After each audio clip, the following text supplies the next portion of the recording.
okay lang mga bata. Actually, pinili ko yung mga bata na yun eh. Yan, mabuti lang, marami. May mga napili akong mga Ilocano, mga taga Mountain Region. Medyo magaling sa paghanap ng pagkain. In fact, yung isa doon na pinili ko, yung hanggang nag-Sergeant Major sa kanya eh. Sergeant Major sa FSRR, si Sergeant Manzano. Magaling yung maghanap ng pagkain, mahuli ng isda. So, we were able to survive. At medyo marami din pumayat sa amin noon. Imagine from 3 days, nabot almost 1 month. And during the time, naalis lang ako doon when Lieutenant Matabalaw napunta sa isang laging ito sa Kwan. Hindi na remember, pero malapit na sa dahil may mga airport ito, may mga tropa na tayo doon. Yung laging ito dati ni Roselir Lim. Naipasok na yung pinalitan kayo dun sa area. Hindi pa. Wala na akong kontak eh. Napunta na malapit si Colonel Matabalaw doon with his group ng Rangers. Kasi nung umalis ako, siya na lang naiwan doon na medyo nagmamanage ng Rangers sa Palanan eh. And he sent ang malalaking pambot nila doon, nagpadala ng pambot doon sa Balikob, which immediately took at nagpahatid kami doon sa laging firm na yon. Marami ng armed forces doon, marami ng member ng armed forces, may Air Force, may Navy na doon sa laging na yon. At pinakamalaking laging firm yan doon eh, sa area noong panahon na yon. Nagagawa pa sila ng parang plywood. Yes, sir. So, pumunta kami doon at nakarating kami doon sa medyo okay ng lugar na yun kasi marami ng tropa, marami ng civilian, and I was able to communicate sa task force na nandyan na ako.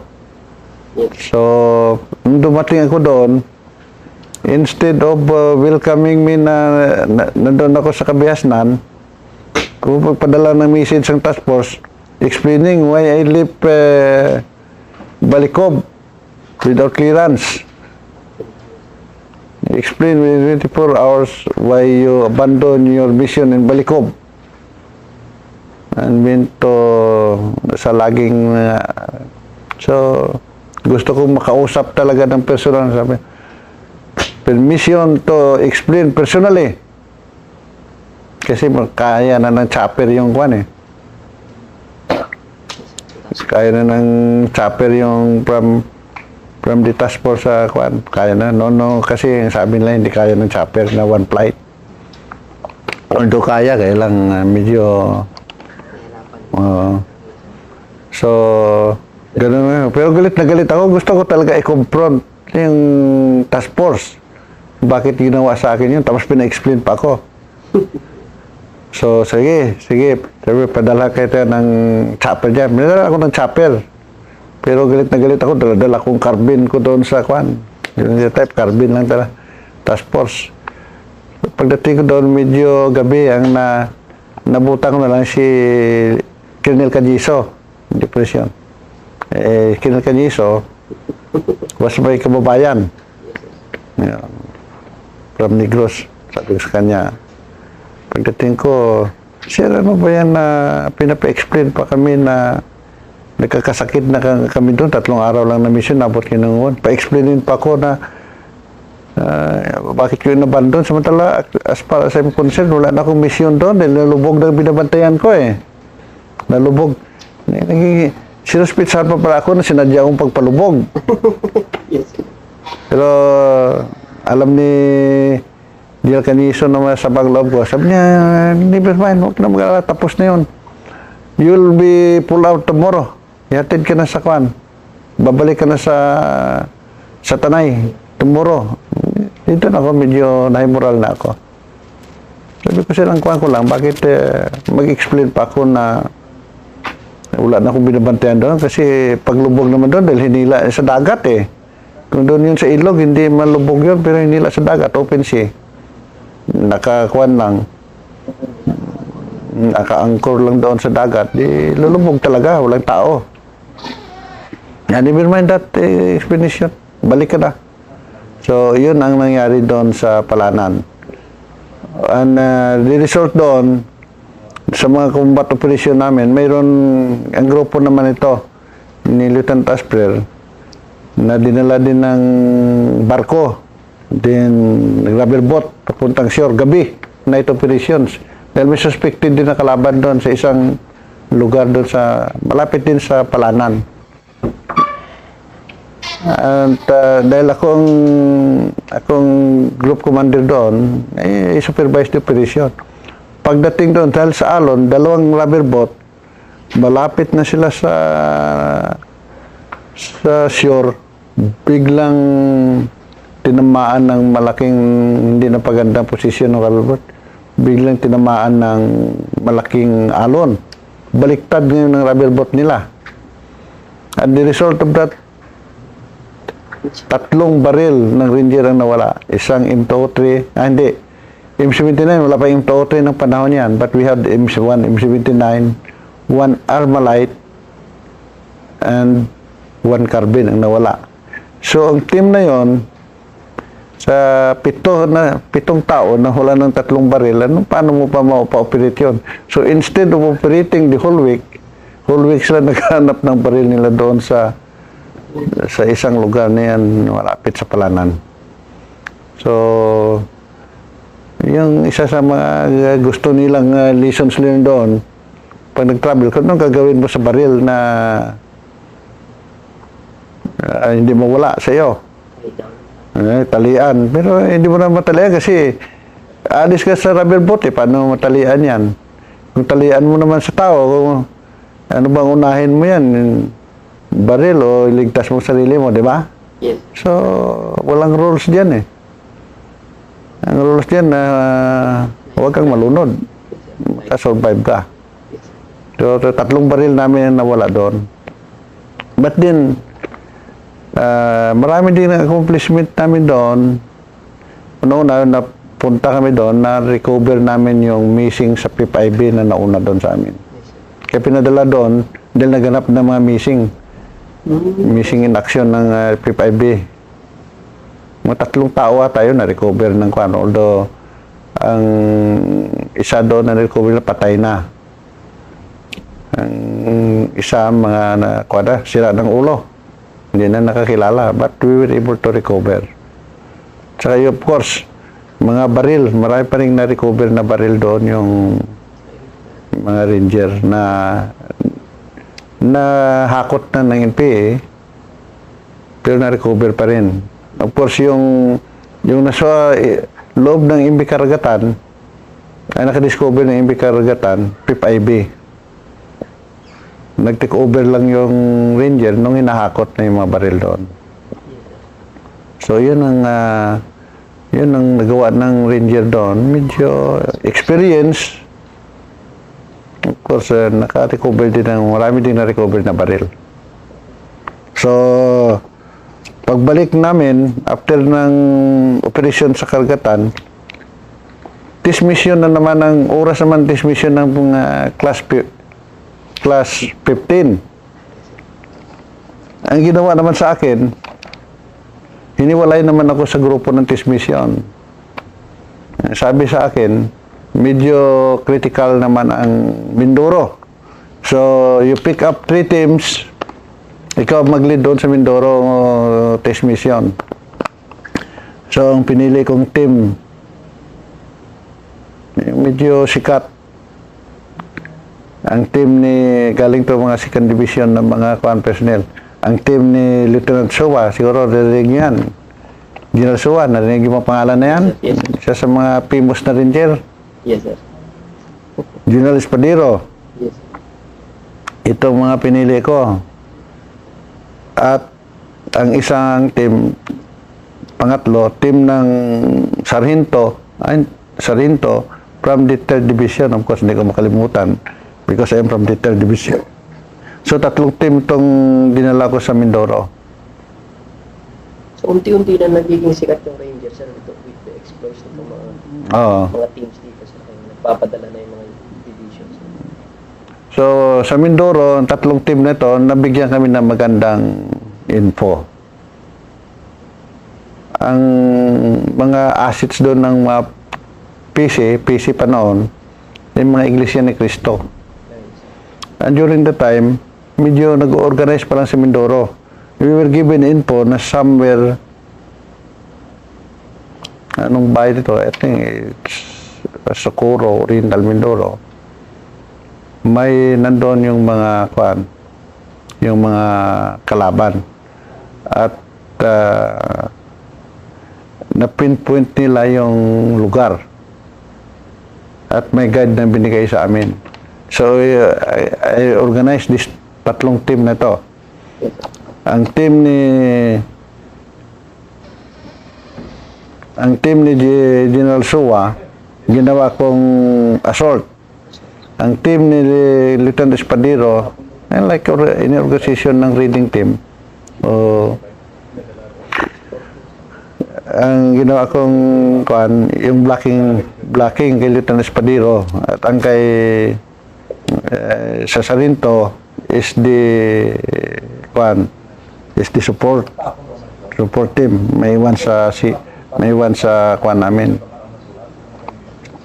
sa PRP, may secure na PRP.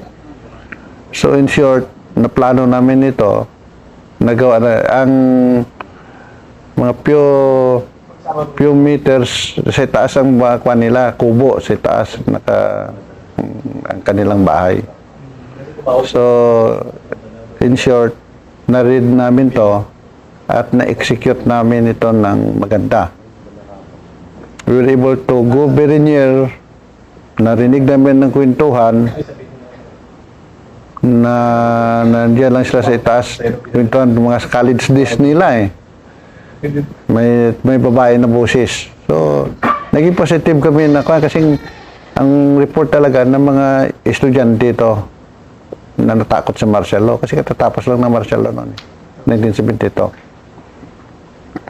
So, pwede na rin namin sana i-kuan yun, i-assert kagad. Kaya lang, gusto din ko rin bigyan ng ng chance kasi nakakuha na kami, at least naka-line na kami. Mayroon din silang, kung dito sila magkuhan, pwede sila makalusot, pero sa unahan doon, nandun ang blocking force. So, sinigawan namin. Pag sigaw, medyo nagulat sila, pero bay nagpaputok, so nagsigaw na ako ng fire. Yung, paputok kami lahat, mga siyam kami.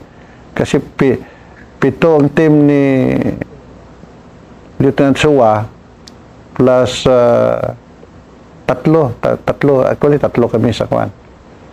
Tatlo kami sa command group. Ako, si Sergeant Manzano at saka Sergeant Minto. Siguro kilala niyo rin Sergeant Minto. Yun ang una kong kasama doon. So we fire. Then nagsigaw ako ng ceasefire. Sumigaw na kwan. Yung tama kami. So kung may tama, tapon yung kung gusto mag-surrender, tapon ng baril sa baba. Walang nagtapon, nagsigaw uli ng firing, sumigaw na, hindi kami makakuha kasi may mga sugat kami, hindi kami makatapon ng baril namin. May nagtapon, konti lang. Then, nagkuha na ako, nag-assault. So, nag-search, yun, na-recover namin, mga patay. At saka kami nakatakbo. But later on, nung maklear na namin, dumating si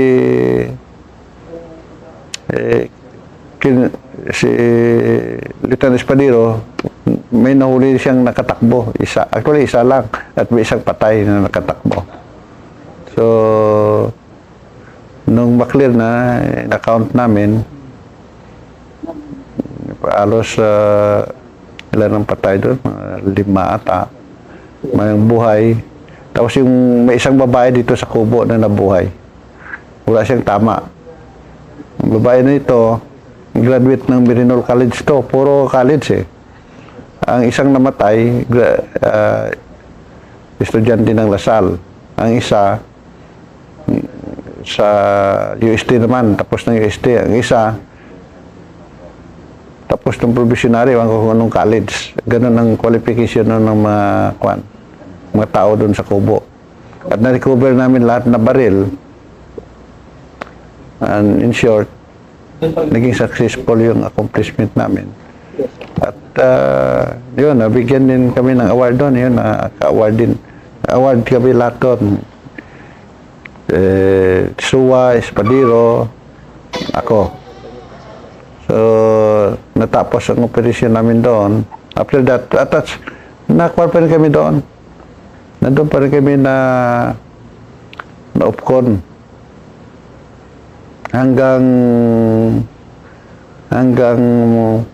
mag-graduation na ng class 15 na to.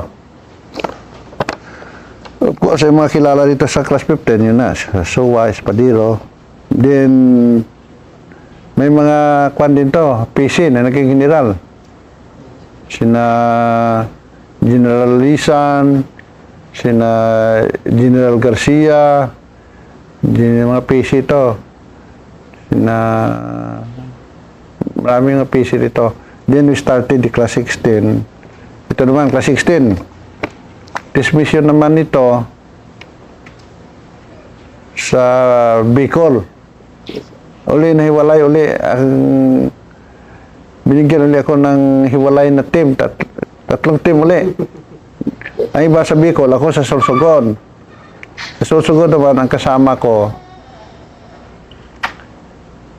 si General Brillantes. Siguro kilala mo rin General Brillantes. At doon sa Sorsogon kami na ambos. First ambos na sinunog ang M35. Mga M35 noon, mga bago pa yung mga M35 noon, mga 6x, bagong issue lang yan. Nasunog ang isang M35 namin doon ng Ranger. Sinunog pati mga tao. That's the time also na medyo naging hindi maganda ang ng Ranger doon, ang pangalan. Of course, gustong makaganti. Lalo na kasama namin yung marami kaming kasama na mga bata ni late Governor Aguinaldo ng kwan. Kasi mga bata ni late Governor Aguinaldo nagkuha ng Ranger training to. Sinama namin to sa test mission ng class 16. So, kasama namin sa Bicol. Nung naambas kami, nagdatingan sila from other part ng Bicol, nag-reinforce sa amin. So, dahil maraming casualty sa amin, so dumating sila Governor Aguinaldo doon, operasyon. At dahil doon kinatakutan ang Ranger doon sa Sorsogon. That starts. So, the next year, hindi na kami pinayagan na pumasok sa Sorsogon. Although, through negotiation, napasok pa rin namin. And maganda naman ang operasyon namin. In fact, ang class 17 sa Sorsogon was the shortest test mission na nangyari sa history nung nandun pa ako. Yes. Dahil 2 weeks lang, na-pull out kami because first week, naking-kwintro agad. And they were able to recover mga firearms at saka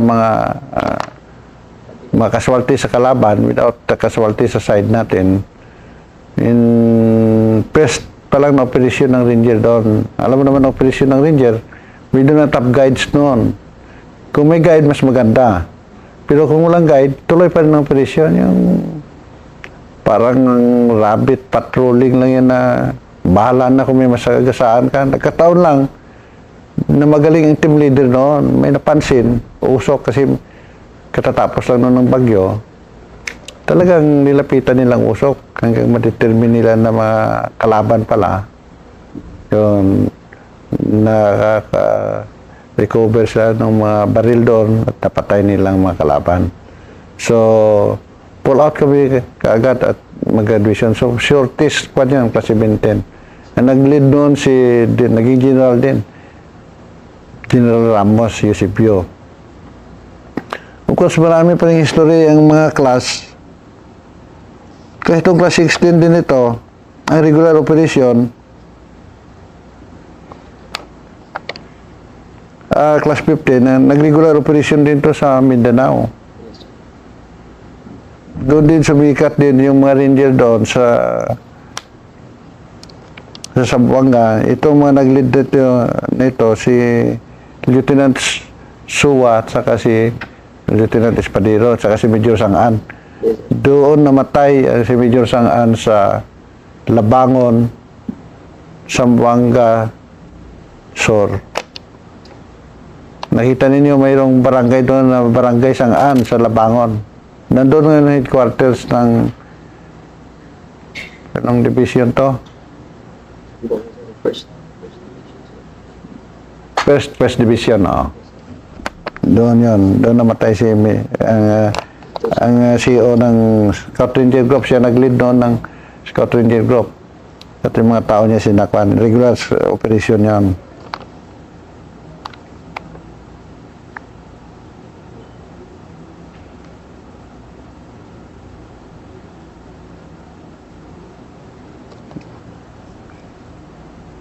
Of course, mga 1973 pala to, medyo nag-operate uli sa Buldon, nagkagulo uli doon. Bumalik uli ang ranger doon, attach na sa CIB, under General Cardones. At ako uli napili na mag-lead doon ng ranger. Sa operation na ng ranger. So I was attached sa CIB. Pero hindi ako tumagal doon. Then habang nandun ako sa Buldon, dumating ang message the next day na namatay yung anak ko sa Tanay. That was, nalaman ko lang nga, pinatawag ako ni din Colonel pa si General Cardones na magpalit ako, mag-ayos ako kasi punta akong Luzon. Kaya pala, namatay yung anak ko. So I was pulled out. Then, iniwan ko kay Lieutenant Espadero ang transmission noon. So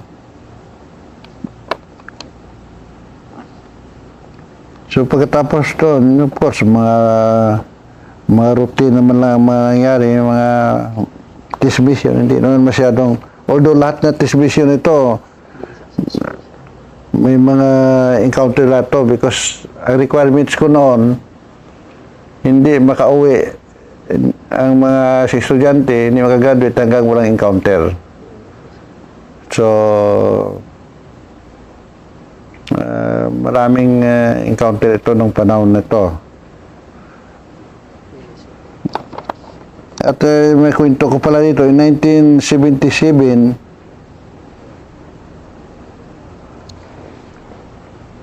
may nilapitan na pala ko ng mga kuhan. 77 ba ito? 78.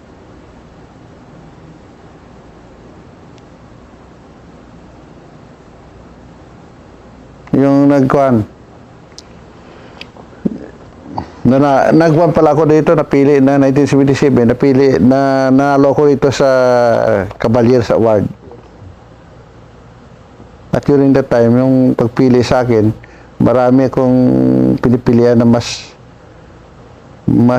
senior sa akin, mga division commander, may battalion commander. Ako noon sa kuan lang ko. Naging isa Scout Ranger training group na itong Ranger. But fortunately, ako napili. Ang mga kalaban ko noon na nominee, literal napili din. Na kuan, but I was ahead 1977 kaya naging Cavalier Award ako. And also during this time ata, ito din na nag-shooting. May